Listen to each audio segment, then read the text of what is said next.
Hallelujah.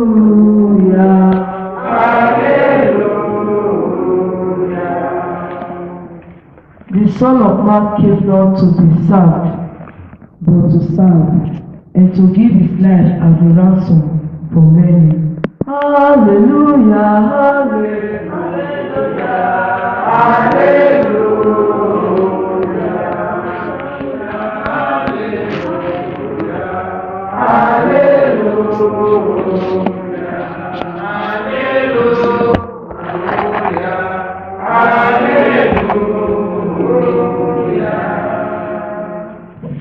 The Lord be with you. And with your spirit.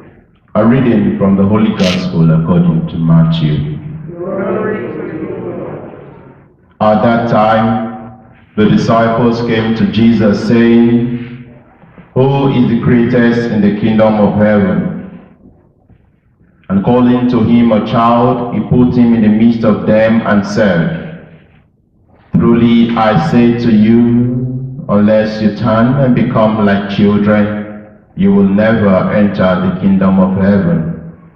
Whoever humbles himself like this child, he is the greatest in the kingdom of heaven.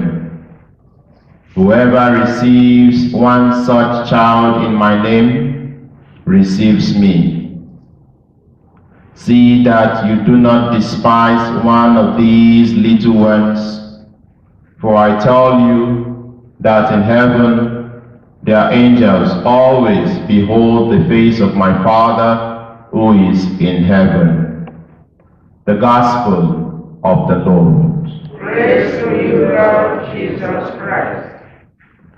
Glory to Jesus. Honor to you. In the book of Exodus, chapter 23, verse 20 to 21, we read, "Behold, I send an angel before you to guard you on the way and to bring you to the place which I have prepared. Give heed to him and hearken to his voice. Do not rebel against him." This reading is one of the most beautiful passages in the Old Testament.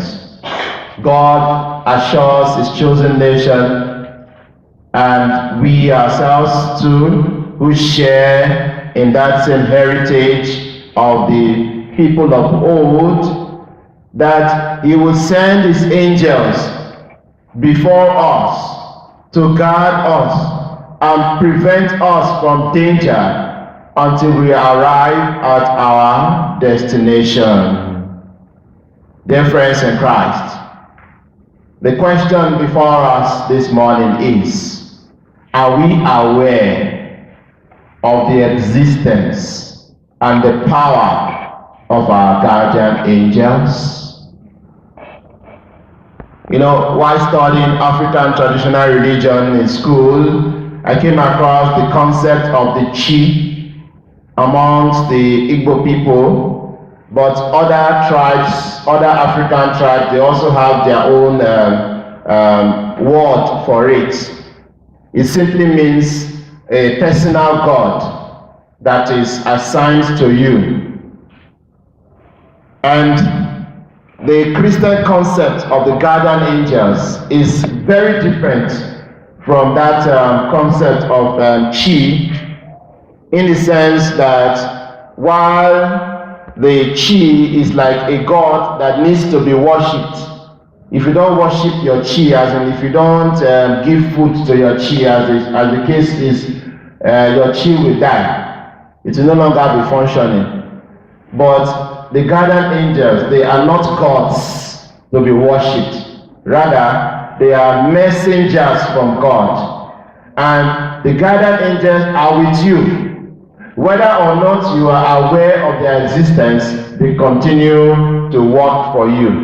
More still, the chi, sometimes they carve it as a wood, or they mold it, they mold your chi. And in that case, your God becomes physical, so that that if somebody go and break your chi, that means things will not be well with you again. That is what the traditionalists believe. But the guardian angels are not, they are not physical. They are completely spiritual beings. They are pure spirits. However, dear friends in Christ, knowing that God has assigned an angel to you who is always there to watch over you, to inspire you, do you know that your angel speaks to you? Your angel talks to you. But you see, most of the time we are not even aware that we have an angel. But my dear friends in Christ, the basic message that we must go home with today is the fact that you are never alone. No matter what happens, no matter your situation in life, there is always an angel of God with you. Dear friends, let us begin to learn how to talk to our guardian angels. Let us learn how to listen to our guardian angels.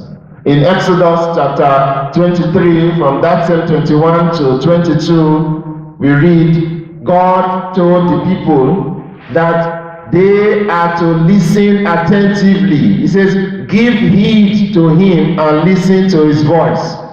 If you listen attentively to the voice of your angel and do what I say, meaning that God speaks to us through our guardian angels. He says, God assures us that when we listen to our guardian angels, when we obey the messages that our guardian angels bring to us from God, God says, I will be an enemy to your enemy. I will be an adversary to your adversaries. Dear friends, what other kind of protection do we need again? You know, it pains me when I see Christians who are so afraid. Christians who are running from pillar to post simply because an unbeliever threatens them. Someone who is serving a piece of wood threatens you, then you begin to panic. Whereas you have God who has assigned to you an angel. You have a God who has assured you that he will be an enemy to your enemy. Then you relax. Do not be afraid. Anybody who threatens you, you tell the person, by the time you finish dealing with God, then you come and deal with me. If you cannot deal with God, you cannot deal with me. Dear friends in Christ, it doesn't end here.